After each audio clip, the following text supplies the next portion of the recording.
नमस्कार, health plus taste या चॅनलमध्ये तुम्हा सर्वांचं खूप मनापासून स्वागत. आज ह्या व्हिडिओमध्ये मी तुमच्यासोबत एक एक्सपिरियन्स शेअर करणार आहे. तो म्हणजे आहे माझ्या आईच्या गुडघेदुखीबद्दल. तर यूट्यूबवरती मी असाच एक व्हिडिओ पाहिला होता आणि तो व्हिडिओ पाहिल्यानंतर वाटलं की जस्ट आपण हा ट्राय करून बघूयात. आणि तो ट्राय केला तर खरंच त्याचा रिझल्ट इतका सुंदर आहे की मला की तुमच्यासोबत शेअर करावा. तुम्हाला नक्कीच त्याचा फायदा होईल. त्यामध्ये कोणतेही टॅबलेट किंवा सिरप घ्यायचं नाही किंवा कोणती क्रीम लावायची नाही, स्प्रे लावायचं नाही. कारण याचे व्हिडिओ ऑलरेडी मी अगोदर केलेले आहेत की गुडघेदुखीसाठी टॅबलेट, स्प्रे, क्रीम. तर एक तात्पुरते उपाय झाले किंवा कोणत्या तरी साध्या कारणामुळे जर गुडघा दुखत असेल तर त्याच्यासाठी ते उपाय नक्कीच बेटर आहेत, इफेक्टिव्ह आहेत.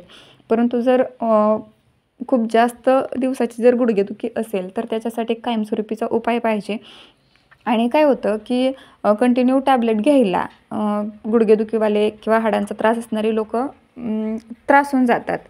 त्यांना वाटतं की एखादा असा आयुर्वेदिक उपाय असावा की ज्यामुळं कोणतेही साईड इफेक्ट होणार नाही आणि आपला त्रास देखील कमी झाला पाहिजे. तर असाच एक व्हिडिओ बघितला होता. तुषार कोकाटे सर म्हणजे डॉक्टर आहेत ते आयुर्वेदिक. तर त्यांचा व्हिडिओ मी पाहिला आणि त्यांचं म्हणजे खूप जेन्युइन सांगणं वाटलं आणि जस्ट ट्राय केला तर खरंच त्याचा रिझल्ट एकदम अमेझिंग आला. तर उपाय असा होता की सकाळी उठल्यानंतर 1 कप दुधामध्ये 2 चमचे तूप मिक्स करून उपाशी पोटी घ्यायचं. म्हणजे अगोदर कोणतं गरम पाणी घेऊ नका, लिंबू पाणी घेऊ नका, काहीही न घेता उठलं की ब्रश केला की उपाशी पोटी 1 कप दुधामध्ये 2 चमचे तूप घ्यायचं. आणि त्याच्यानंतर ना 1 तास काहीही खायचं नाही. म्हणजे आपण जे तूप घेतलेलं आहे ते आपल्या प्रत्येक बॉडीच्या सेलपर्यंत पोहोचलं पाहिजे. जिथं खरं त्याचं इफेक्ट करण्याचं काम आहे तिथंपर्यंत पोहोचलं पाहिजे.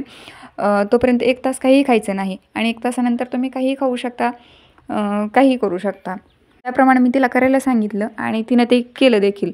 तर रिझल्ट हा पहिल्याच दिवशी आला. म्हणजे मी तुम्हाला अतिशयोक्ती सांगत नाही किंवा म्हण आहे की तूप खाल्ले की रूप येतं का. पण तिला खरंच पहिल्या दिवशी रिझल्ट मिळाला.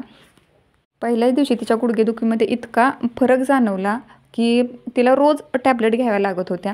परंतु हा उपाय तिनं जेव्हापासून सुरू केला आहे तेव्हापासून तिला गुडघेदुखीसाठी टॅबलेट घ्यायची गरज नाही. परंतु एक गोष्ट आहे की तिनं 1 दिवस जरी मिस केलं, 1 दिवस जरी हे दूध आणि तुपाचं मिश्रण जर घेतलं नाही तर तिला लगेचच त्याच दिवशी गुडघेदुखी जाणवते. मग मला पर्सनली असं वाटतं की डेली आपण टॅबलेट तर घेतोच. मग त्या टॅबलेट घेऊन आपल्या शरीरावरती त्याचे साईड इफेक्ट्स करण्यापेक्षा दूध आणि तूप हे आरोग्यासाठी एकदम उत्तम आहे. साईड इफेक्ट्स नाहीत किंवा तुपामुळे शरीराला अजून भरपूर सारे फायदे होतात. किंवा तुम्हाला जर असं वाटत असेल की तुपानं वजन वगैरे वाढतं तर ज्यावेळी तूप आपण हे सकाळी उठल्यावर घेतो किंवा दिवसाच्या टायमिंगमध्ये घेतो त्यावेळेस तुमचं वजन वाढणार नाही ना त्याचा कोणताही दुसरा साईड इफेक्ट होणार नाही. उलट तुपाच्या शरीराला भरपूर सारे फायदेच आहेत. लेडीज जर हे घेत असतील तर केस वाढण्यामध्ये त्यांची मदत होईल किंवा लेडीज जेंट्स दोघांमध्येही चेहऱ्यावरचा ग्लो वाढेल.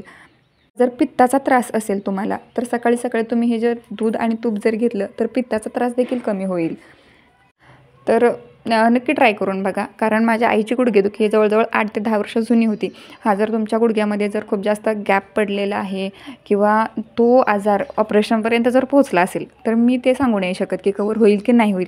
पण तुम्ही नक्की ट्राय करू शकता. किंवा तुमची जर बेसिक आत्ता जस्ट गुडघे दुखायला सुरुवात झाली असेल किंवा आजकालच्या पिढीमध्ये असं झालं की आपल्याला जेवण आहे किंवा जे आपण काही खातो ते पूर्ण देशी मिळत नाही, हायब्रिड आहे. त्यामुळं हाडांचे दुखणे हे लवकर सुरू होतात. तर ह्याचे पुढचे दुष्परिणाम जर तुम्हाला टाळायचे असतील तर तुम्ही आतापासूनच ट्राय करू शकता. जेणेकरून पुढची भविष्यातली हानी आहे ती आपल्याला थांबवता येईल.